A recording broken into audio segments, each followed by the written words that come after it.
Hello students, welcome back to this channel. In this video, we will solve question number 10 of exercise 11.1 class 8 NCERT की new textbook से. And students, please subscribe to this channel and share with other students. A loaded truck travels 14 km in 25 minutes. So एक loaded truck है वो 25 minutes में 14 km का distance travel करता है. If the speed remains same, अगर जो truck की स्पीड है वो सेम रहती है मतलब कांस्टेंट रहती है, how far can it travel in 5 hours, तो 5 आवर्स में वो कितना ट्रैवल करेगा. अब देखो ये डायरेक्ट प्रपोर्शन का क्वेश्चन है. अगर एक ट्रक, क्योंकि उसकी स्पीड सेम है, तो अगर एक ट्रक ज़्यादा टाइम के लिए ट्रैवल करेगा तो ऑब्वियसली वो ज़्यादा डिस्टेंस को कवर करेगा, राइट. सो इस क्वेश्चन को हम डायरेक्ट प्रपोर्शन का यूज़ करके सॉल्व करेंगे. तो पहले एक छोटा सा टेबल बना लेते हैं, उसमें सारी इन्फॉर्मेशन हम नोट डाउन कर लेंगे. सो यहाँ हमने 2 रोज मेंशन कर दी टेबल में, distance travelled and time taken. So 14 kilometres का डिस्टेंस कवर होता है 25 मिनट्स में, ओके. एंड 5 आवर्स में कितना डिस्टेंस कवर होगा वो हमने फाइंड आउट करना है. Now distance travelled and time taken they are in direct proportion.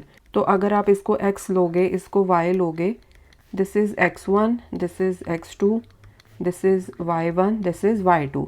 And direct proportion में क्या होता है, x1 upon y1 is equal to x2 upon y2. Okay, so जो चीज़ हमने फाइंड आउट करनी है उसको हम पहले लेट कर लेते हैं. Let distance travelled in 5 hours is equal to x2 kilometres. And साथ में हम यहाँ पर मेंशन कर देंगे here distance travelled and time taken are in direct proportion. So therefore 14 kilometre upon, अब यहाँ पर देखो, यहाँ पर मिनट्स है, यहाँ पर आवर्स हैं, तो यहाँ पर ना यूनिट ऑफ मेजरमेंट आप पहले सेम बनाओगे, उसके बाद हम इसको इम्प्लीमेंट करेंगे x1 upon y1 is equal to x2 upon y2 को. सो 25 मिनट्स को पहले आप आवर्स में चेंज कर लो.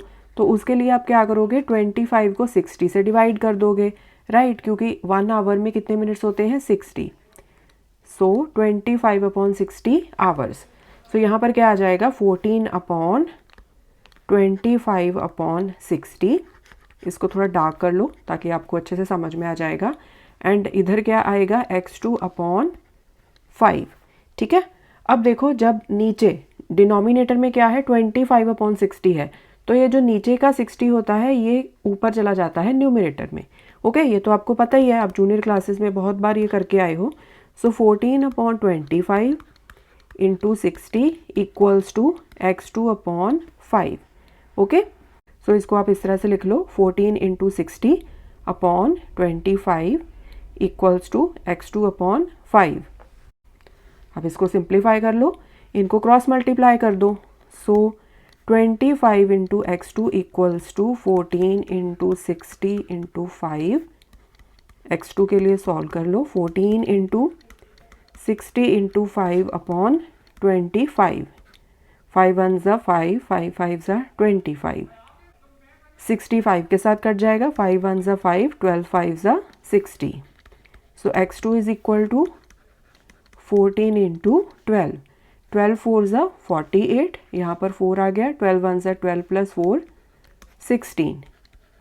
सो 168 एंड साथ में आएगा किलोमीटर्स. ओके, सो एंड में आप एक स्टेटमेंट लिख देना, distance travelled in 5 hours is equal to 168 kilometres. So students, this was question number 10. I hope ये क्वेश्चन भी आपको अच्छे से समझ में आया होगा. More questions we will solve in the coming videos. Thanks for watching. Take care.